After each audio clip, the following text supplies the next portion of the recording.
Imagine being stuck on a motorcycle in bumper to bumper traffic. Cars are inches from you, heat bouncing off the pavement, and every breath you take feels like exhaust fumes. You can hear engines idling, horns honking, and you can literally watch the drivers around you scrolling on their phones instead of paying attention. As a motorcyclist, this is one of the most stressful and dangerous situations you can be in. Most people think lane splitting, riding slowly between stopped or slow moving cars, is reckless and unsafe. But the truth is, when done responsibly, lane splitting actually makes the road safer, more efficient, and less stressful for everyone on the roads. Lane splitting reduces traffic, increases rider safety, and helps with the environment by cutting down on idling, wasted fuel, and research backs it up. The UC Berkeley Safe Trek study found that lane splitting riders were significantly less likely to be hit from behind compared to riders stuck in traffic. This is huge because rear end crashes are one of the biggest and most common ways that motorcyclists get seriously hurt. As someone who rides, I've felt firsthand how much safer it is to be able to keep moving than to sit in front of a distracted driver. Today, I want to explain why lane splitting should be legal in every state and how it helps improve traffic flow, rider safety, and the environmental impacts. First, lane splitting reduces traffic, sometimes a lot more than people realize. Motorcycles take up almost no space on the roads. Instead of becoming another vehicle stuck in line, they move through, creating more space for cars. Picture this, a highway with 50 motorcycles sitting still. These bikes take up an entire lane's worth of space, stretching for hundreds of feet. Now, imagine those same 50 motorcycles slowly filtering between lanes, inching around cars, instead of clogging them.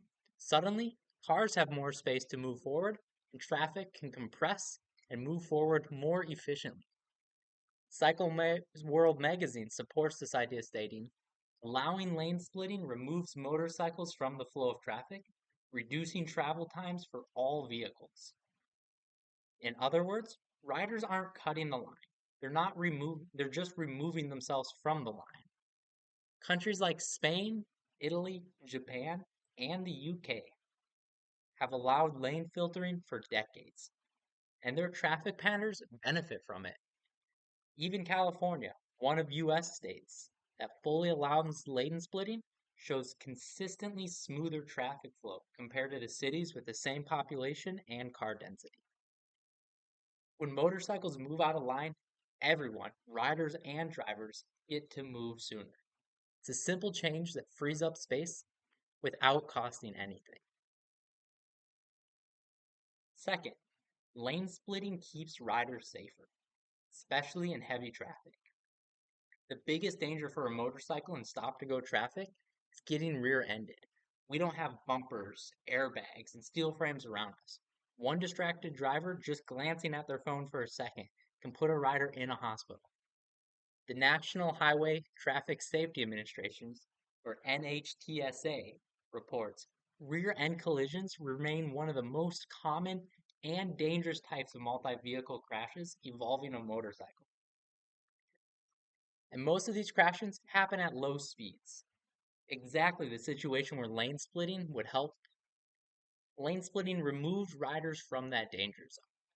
Instead of being stationary targets, we move slowly and predictably between cars.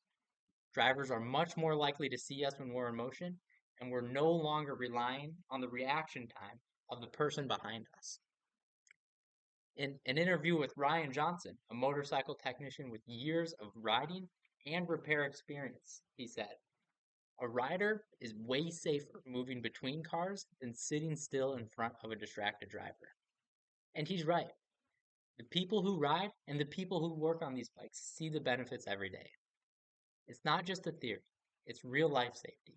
And people who ride and the people who work on these bikes see this reality. Finally, lane splitting helps the environment in multiple ways. When motorcycles sit and idle in traffic, they waste excess fuel, pumping out unnecessary emissions. Motorcycles are not designed to sit for long periods. Engines get hot. When they get hot, they become more inefficient and burn more fuel for the longer they idle. But when a rider can move, even just slowly, they burn far less fuel and reduce their total time in traffic. This means there's fewer emissions per mile traveled.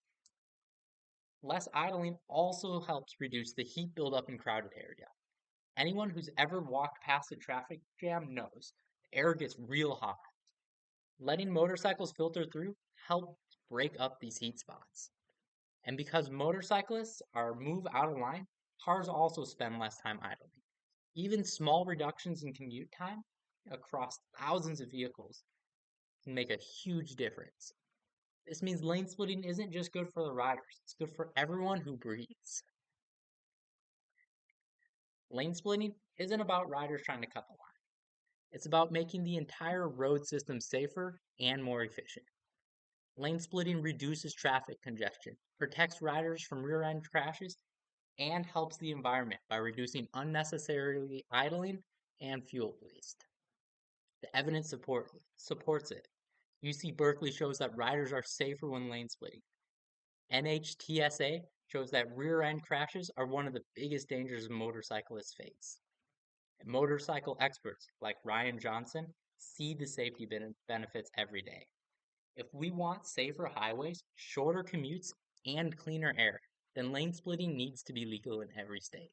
It's a simple change with a huge impact, and it benefits riders, drivers, and everyone on the road. Thank you.